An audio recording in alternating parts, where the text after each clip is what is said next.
मेरा नाम प्रणय है। मैं एक आईटी कंपनी में कार्य करता हूँ। मेरी उम्र 29 साल है। मैं अपने स्कूल के समय से ही रोमांटिक का नियमित पाठक रहा हूँ। मैंने अपनी कहानी लिखने की कई बार कोशिश की, पर समय के अभाव में कभी लिख नहीं पाया। आज मैं आपको अपनी ज़िंदगी का पहला अनुभव इस ताई से प्यार की कहानी में बताने जा रहा हूँ।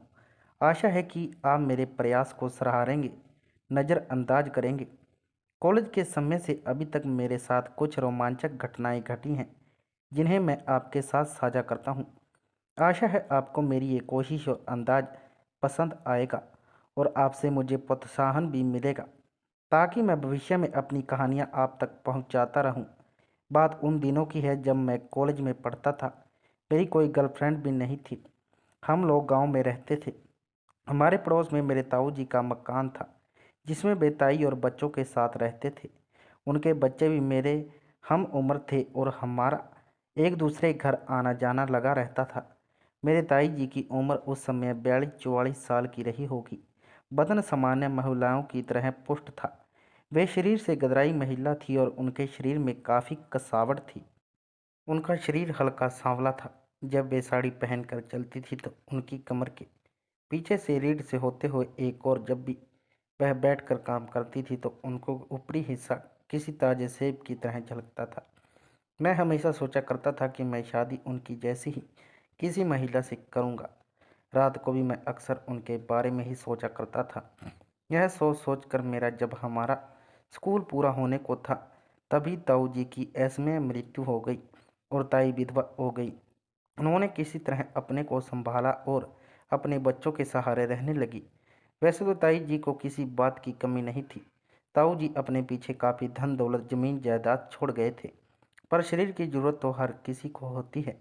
हाय ताई जी का भरा पूरा कितना तड़पा होगा प्यार पाने को। यह सोचकर मुझे अच्छा नहीं लगा था।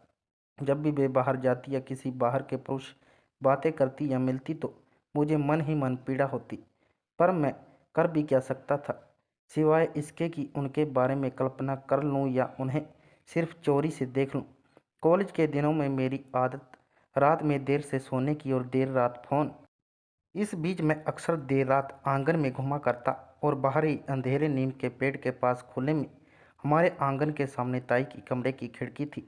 अंधेरे में देखकर लगता कि शायद वे भी नहीं सो पा रही और बाहर झांक रही हैं।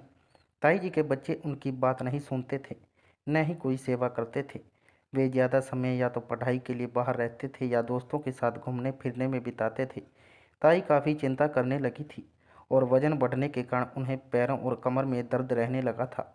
एक दिन मौका पाकर उन्होंने मुझसे अकेले में पूछा कि क्या मैं रात में उनके पैरों की मालिश कर दूंगा। मेरे मन में घंटी बजने लगी और मैंने मासूमियत से हामी भर दी। अगली रात मैं उनके कमरे में गया। ये बिस्तर पर लेटी टीवी पर कोई धारावाहिक देख रही थी। मेरे आने पर उन्होंने पूछा, खाना खा लिया? तो मैंने हाँ में जवाब दिया। घर के सारे लोग सो चुके थे। अपने सिरहाने से तेल की 2 शीशियाँ मुझे देती हुई वे पेट के बल लेट गई और बोली, थोड़ा जोर से लगाकर मालिश करना, काफ़ी दर्द है। मैं शीशी पकड़कर उनके पास आकर घुटनों के बल बैठ गया। मैंने नारियल का तेल किनारे रख दिया और मालिश वाला तेल ले लिया।